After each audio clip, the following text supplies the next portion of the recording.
पानीपत, हरियाणा की वो जमीन जिसने हिंदुस्तान के इतिहास का रुख एक बार नहीं बल्कि तीन बार बदला। कहते हैं आज भी वहां की हवा में वो तलवारों की गूंज है, वीरों की ललकार है। आज हम पानीपत की इसी कहानी की गहराइयों में उतर रहे हैं, लेकिन ये सिर्फ लड़ाइयों का जिक्र नहीं होगा। हम ये समझने की कोशिश करेंगे कि इन 3 लड़ाइयों ने कैसे 3 अलग अलग दौर में हिंदुस्तान की तकदीर लिख दी। बिल्कुल सही कहा आपने। इन तीनों युद्धों को अलग अलग देखना मेरे ख्याल से एक गलती होगी।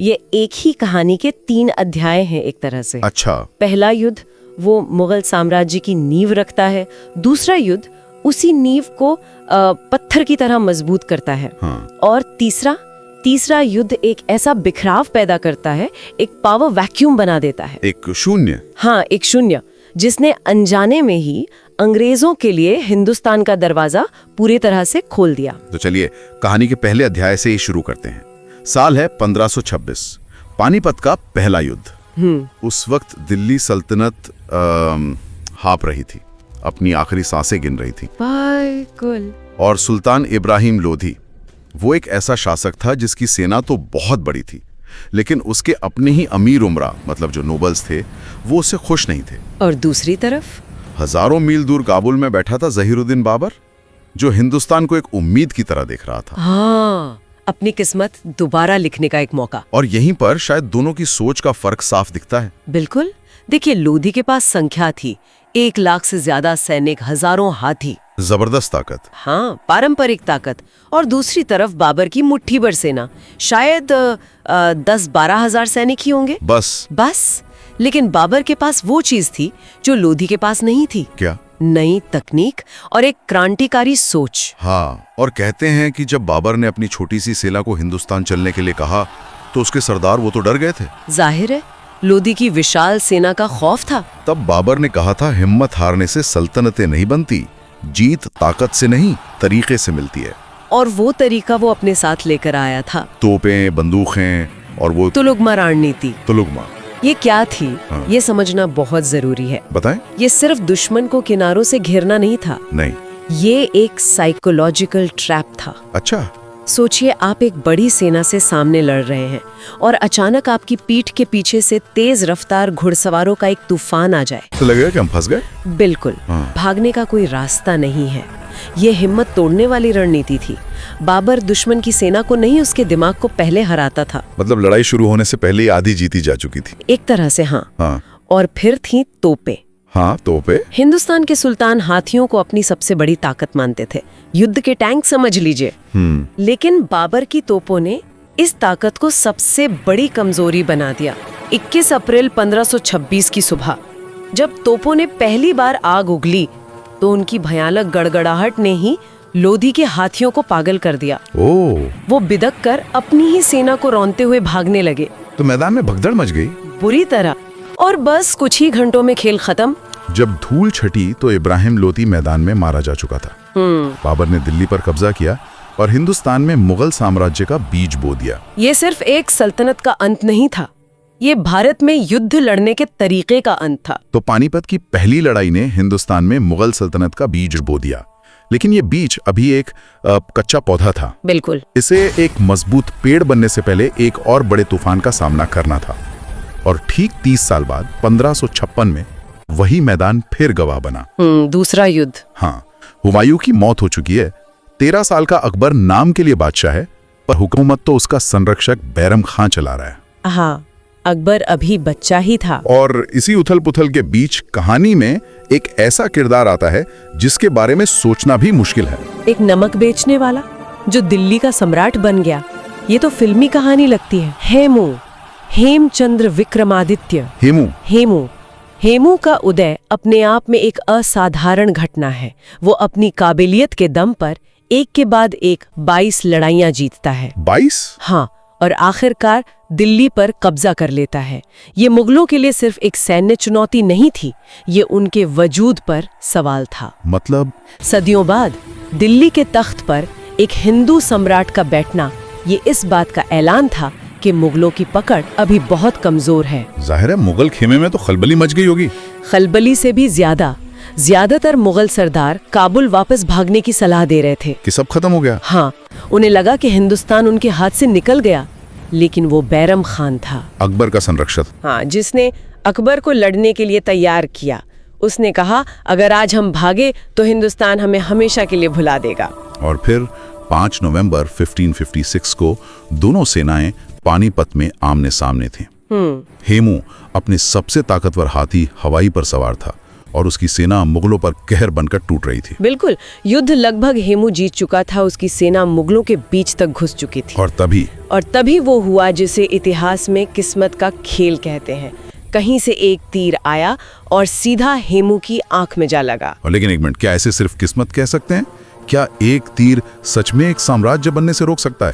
बहुत अच्छा सवाल है ये। इसे सिर्फ किस्मत कहना शायद पूरी कहानी नहीं है। तो फिर क्या है?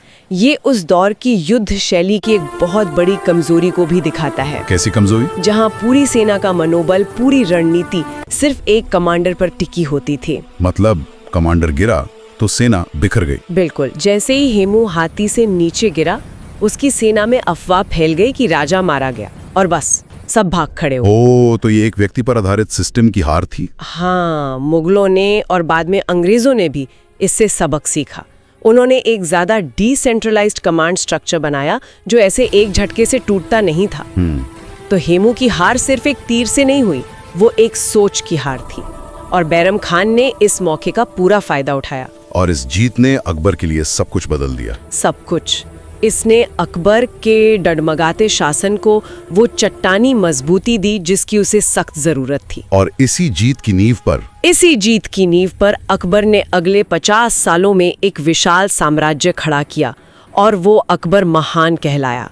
पानीपत के दूसरे युद्ध ने मुगल साम्राज्य को सिर्फ बचाया नहीं, उसे सही मायनों में स्थापित कर दिया। और अब कहानी के तीसरे और शायद सबसे निर्णायक हिस्से की ओर बढ़ते हैं। 1761। हाँ, लगभग 200 साल आगे मुगल साम्राज्य अब सिर्फ नाम का रह गया था। बिल्कुल, दिल्ली के बादशाह तो लाल किले के कैदी थे और इस खाली जगह को भर रही थी एक नई महाशक्ति मराठा।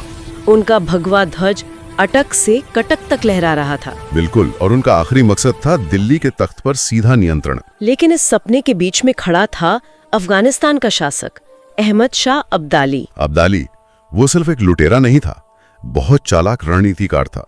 उसने देखा कि मराठे पूरे हिंदुस्तान पर छाते जा रहे हैं, तो उसने इसे इस्लाम पर खतरे के तौर पर पेश किया और उत्तर भारत के रोहिल्ला और अवध के नवाबों को अपने साथ में ला लिया। तो ये लड़ाई सिर्फ दिल्ली पर कब्जे की नहीं थी, ये तो एक तरह से भारत के भविष्य की लड़ाई बन गई थी। बिल्कुल, और यहीं पर मराठों से एक बहुत बड़ी रणनीतिक भूल हुई। क्या गलती हुई? उनका नेतृत्व कर रहे थे सदाशिवराव भाऊ। वो एक महान योद्धा थे, इसमें कोई शक नहीं, लेकिन वो उत्तर भारत की राजनीति को समझ नहीं पाए।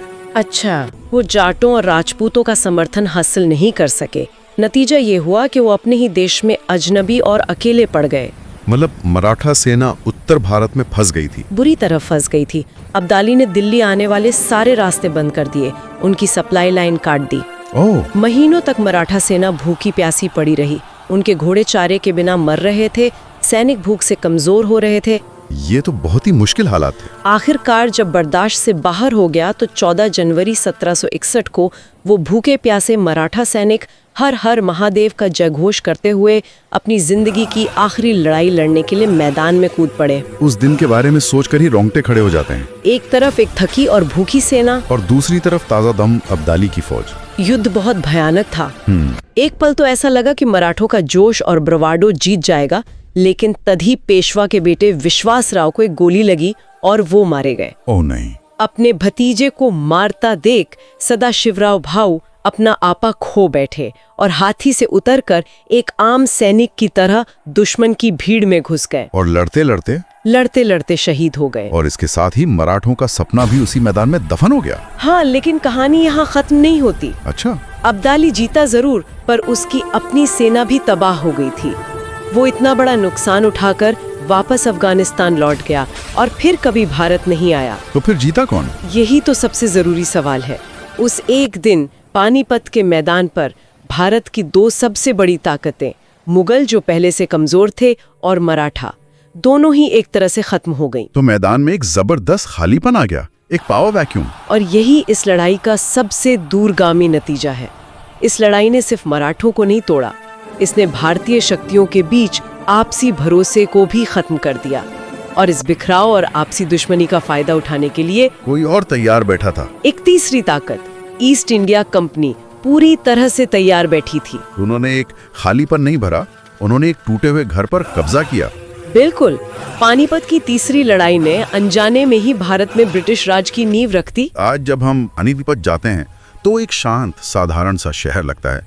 यकीन करना मुश्किल है कि इसी जमीन ने हिंदुस्तान के इतिहास के 3 सबसे बड़े भूचाल देखे हैं। पहला, जिसने मुगल सल्तनत की बुनियाद रखी, दूसरा, जिसने उसे एक महान साम्राज्य बनाया, और तीसरा, जिसने एक महाशक्ति को तोड़कर एक नई विदेशी ताकत के लिए रास्ता बनाया। ये कहानी हमें बार बार एक ही बात याद दिलाती है, सत्ता, साम्राज्य और सल्तनतें सब वक्त के मेहमान होते हैं, आते हैं और चले जाते हैं। और श्रोताओं के लिए एक अंतिम विचार, ये कहानियां सिर्फ हार जीत या साम्राज्यों के बनने बिगड़ने की नहीं है।